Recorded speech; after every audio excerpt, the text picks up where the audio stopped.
How trusting are you? How gullible are you?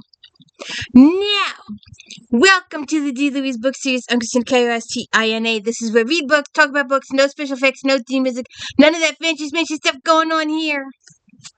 And I also have inadequate thumbnails, so I'm not the clickbait that everybody else is.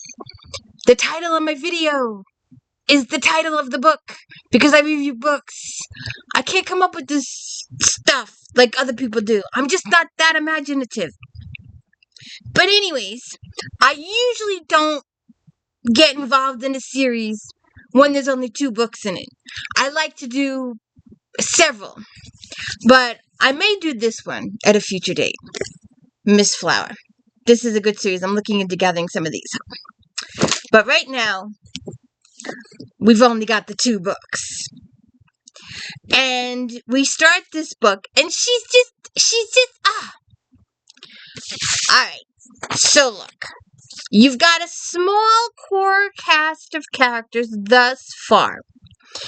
I don't know how many of them will be reoccurring, but I'm assuming that Darby and her parents will be reoccurring, and Tate will be reoccurring, and Mrs. Berger will be reoccurring. So, you want to open a detective agency, and you want to be partners. Well, why not go into a 50-50? Huh? So, you trust Darby, trusts Samantha, and Samantha takes 60-40. So then Samantha comes to her one day, and Samantha's got her reasons, but she doesn't divulge her reasons, and she doesn't tell you the real reason she's doing this stuff. She's misleading you. She's holding back pertinent information. So, you're in this partnership investigation. It's a real small-time investigation agency.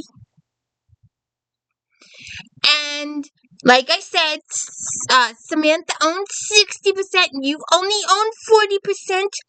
You have one employee, Miss Natalie, who is like the secretary type situation. And Nat comes to you one day. You live above the office, and Samantha has her own place, and then your parents are in the neighborhood too. Well, you could go live with your parents, actually. But anyways. And you used to date the head cop, but you broke up. And it's a really small town. And you've got this small detective agency, just the 2 of you. And business is okay. You're not, exceedingly wealthy, but you've got a couple small-time cases. You're earning enough to pay the bills. Let's put it that way. And out of the blue, Samantha comes to her and goes, I'm dissolving the partnership. I took a job with another company with high pay, benefits, blah, blah, blah, blah, blah. Now, why, if your company is doing okay, you're paying the bills, etc., and you are your own boss, why would you go work for someone else? Isn't that the dream usually, to go out on your own, to be your own boss, etc., etc., etc., etc., etc.? And poor Darby is just absolutely brokenhearted.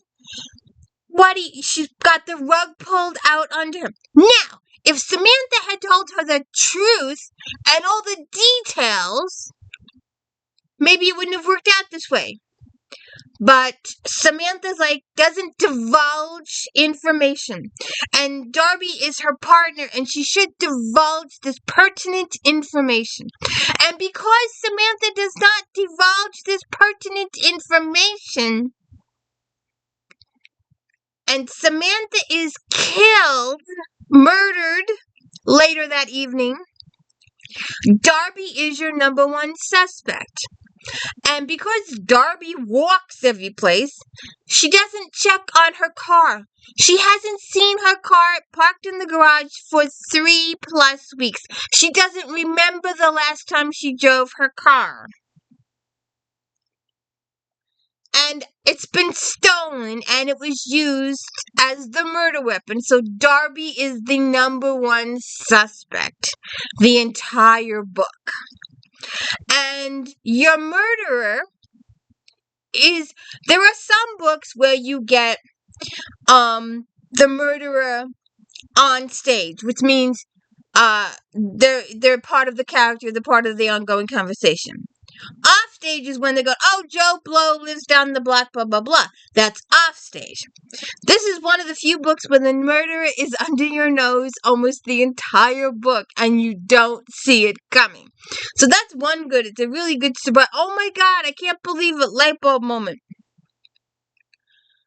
And then this guy shows up. So Samantha's been murdered. This guy shows up. He's her nephew. He's her sole heir. And one of the reasons that Darby was the main suspect was because she was Samantha's sole heir and she would inherit the other side of the business. And rumor has it that Samantha was going to go work for the big shot down the block.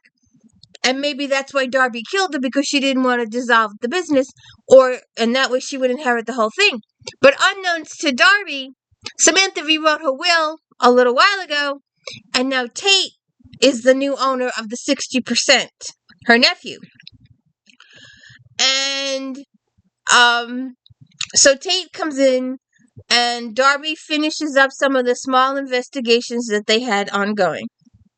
Then you have this big conglomerate that Samantha was going to go work for, and they're supposed to service the stars and it as a spa resort, a hideout, but they were like the big it thing back in the 40s and 50s, but money problems caused them to decline, and now people go elsewhere. They don't come to this small town to hide out. And this big shot is trying to get the city council to use eminent domain to kick people out of their land that surround the lake so that he can use the surroundings to expand his property, etc., and upgrade the resort. So he's considered a suspect, although why was he trying to hire Samantha? And Samantha's father, it comes to light later on, Samantha's father worked for this guy, or this guy's father, 30, 40 years ago. Samantha's father was murdered in the 70s, and it was an unsolved murder. And so you have to question why Samantha would want to go for work for this guy and what her stuff was.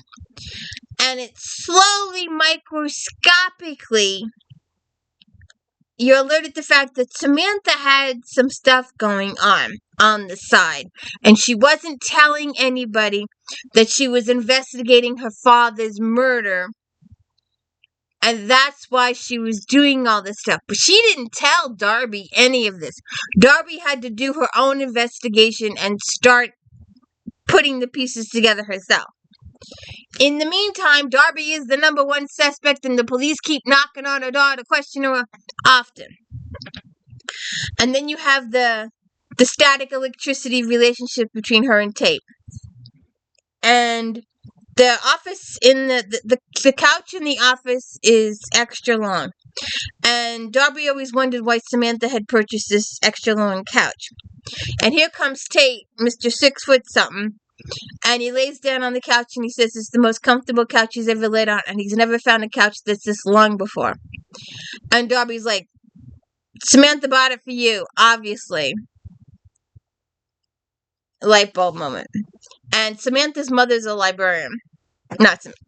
Darby's mother's in a library, excuse me. So there's all this stuff going on. All these little side investigations. And Mrs. Berger and her cat, my co-host is around someplace. She was here a minute ago, but she went to attack her sister. So she's always rescuing Mrs. Berger's cat out of the tree. I don't know why they just don't get a ladder. But Darby's been climbing that tree. And she's forever rescuing the poor cat. And Mrs. Berger should just keep the cat in the house. Or try not to let the cat out. Litter box in the house, food, water. That's good. Don't need to go out. Don't need to get fleas or ticks or bugs or anything else out there. Anyways, so we have the beginning of a semi-relationship between Tate and Darby, sort of, kind of. We have the tension between Darby and I forget the Austin, her ex-boyfriend, and they also have Logan, who was Samantha's ex-boyfriend, and Logan had asked Samantha to marry him, and she said no and broke up with him because she said she told him she wanted to take care of something first. So she didn't tell her boyfriend and she didn't tell her partner that she had ulterior motives for doing what she was doing. If she had come clean with her partner and her fiance, possibly, things might have worked out a little happier. But Samantha kept all this close to her chest and didn't tell anybody what was going on. In the middle of all this, the secretary decides to quit. She's typing up her resume. She's giving a week's notice. She says it's too painful to work in the office now that Samantha is gone. And you're like, huh? Why? Why would you abandon this position after you've had it for so many years and become friendly, blah, blah, blah, blah, blah. And that's a little bit of a red flashing warning. Sorry, got carried away. So that's it. The twisty turn at the end, you do not see who the finger is pointed at the resort guy trying to take Mrs. Berger's land, and the resort guy, security guy, maybe he was jealous because Samantha was going to be taking his job. The owner of the resort said the security guy was getting elderly, maybe he should retire. So if he hired Samantha, then the elderly security guy would have to be fired because he's head. And you can't have two heads, you can only have one boss. And the owner of the